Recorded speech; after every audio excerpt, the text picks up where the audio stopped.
Today I will show you how to make Claude by Anthropic your default assistant on Android 16.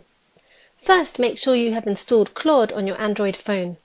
I have already installed it. Next, open Settings,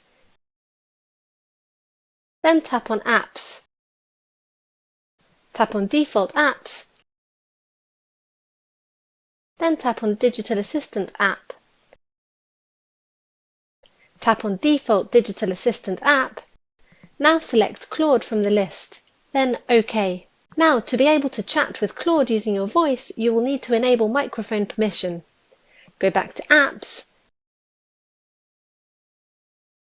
tap on Claude, then tap on Permissions. Tap on Microphone and allow the app to access your microphone.